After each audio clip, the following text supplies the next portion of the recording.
Assalamualaikum warahmatullahi wabarakatuh. Perkenalkan, nama saya Hesti Yulianingsi. Saya berasal dari kelas 12 MIPA C. Pada kesempatan kali ini, saya akan menjelaskan tentang penyalahgunaan narkoba di lingkupan masyarakat, terkhususnya remaja. Narkoba disingkat dari narkotika, psikotropika, dan obat-obatan terlarang. Begitu banyak dampak negatif yang ditimbulkan dari penyalahgunaan narkoba, yaitu pertama adalah kerusakan jaringan organ vital, kerusakan jaringan sistem syaraf pusat, bahkan kematian yang ditimbulkannya. Setiap tahun, angka penyalahgunaan narkoba di Indonesia semakin meningkat dari tahun ke tahun. Berdasarkan yang saya baca, penyalahgunaan narkoba banyak dilakukan oleh kaum muda remaja Indonesia. Berdasarkan dampak yang ditimbulkan, penyalahgunaan narkoba dibedakan menjadi 3 berdasarkan dampak. Yang pertama adalah depresan, yang kedua adalah stimulan, dan yang ketiga adalah halusinogen. Depresan zat ini dapat menurunkan kesadaran si pengguna. Contohnya adalah alkohol, heroin, morfin, dan masih banyak lagi zat-zat yang dapat menimbulkan depresan pada narkoba. Yang kedua adalah stimulan. Zat ini merangsang sistem syaraf pusat. Contohnya adalah amfetamin, kokain, dan sabu-sabu. Yang ketiga adalah halusinogen. Zat ini sangat banyak digunakan oleh para remaja di Indonesia. Zat ini merangsang sistem syaraf pusat agar merasakan sesuatu yang tidak nyata atau berhalusinasi.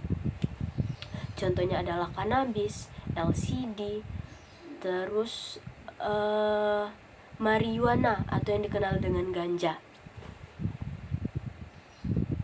Begitu banyak pengaruh negatif yang ditimbulkan, tetapi masyarakat Indonesia, terkhususnya remaja-remaja, beranggapan bahwa narkoba adalah sesuatu yang dapat membantunya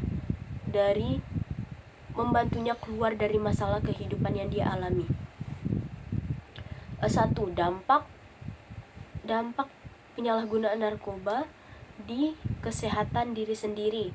Yang pertama adalah gangguan vital dapat rusak. Contohnya adalah gangguan ginjal, jantung, penyempitan pembuluh darah, kerusakan sistem jaringan syaraf pusat, kerusakan otak, bahkan dapat menimbulkan penyakit-penyakit berbahaya. Yang pertama adalah AIDS. Yang kedua adalah HIV atau Human Immune Deficiency Virus. Yang ketiga adalah herpes, dan masih banyak lagi penyakit berbahaya yang dapat ditimbulkan. Si pengguna tidak dapat merasakan dampak tersebut seketika, tetapi bertahun-tahun kemudian. Yang kedua adalah dampak penyalahgunaan narkoba di lingkupan masyarakat. Yang pertama dan sangat jelas dirasakan si pengguna narkoba adalah dikucilkan dari lingkungan masyarakat. Hal ini sangat jelas karena masyarakat berstigma bahwa si pengguna narkoba adalah si pembuat onar, suka berbohong, dan hal-hal negatif sangat berpengaruh di diri si pengguna narkoba ini. Yang kedua adalah keluarga. Keluarga akan merasakan malu yang sangat besar karena memiliki anggota keluarga si pecandu narkoba. Terus yang ketiga adalah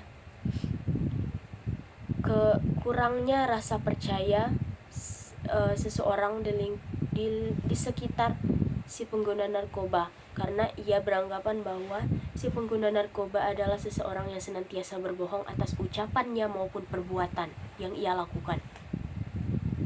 Yang ketiga tumbuhnya tembok rasa mental yang sangat terpuruk oleh si pengguna narkoba, karena tidak ada yang berada di sisinya, tidak ada yang mau untuk mendengarkan keluh kesah yang ia rasakan. Yang ketiga adalah penyalahgunaan narkoba ditinjau dari segi agama. Yang pertama, jelas saja akan mendapatkan dosa karena melalaikan kewajiban yang diberikan oleh Tuhan Yang Maha Esa. Terus mendapatkan dosa karena menjalankan sesuatu yang jelas-jelas saja dilarang oleh agama, entah itu agama Islam, Kristen, Konghucu, Buddha maupun Hindu. Semua agama pasti melarang umatnya untuk berbuat sesuatu yang buruk. Tak terlepas dari begitu banyak dampak negatif yang ditimbulkan dari penggunaan narkoba, ada pula cara yang dapat kita lakukan agar terhindar dan membentengi diri dari penggunaan narkoba. Yang pertama adalah mendekatkan diri kepada Tuhan Yang Maha Esa. Yang kedua adalah menyeleksi teman-teman yang akan masuk ke diri kita, karena pergaulan itu sangat berpengaruh dengan diri sendiri. Yang ketiga adalah melakukan sesuatu hal-hal yang positif di waktu-waktu senggang yang kita miliki. Saya rasa cukup sekian yang dapat saya sampaikan. Wassalamualaikum warahmatullahi wabarakatuh.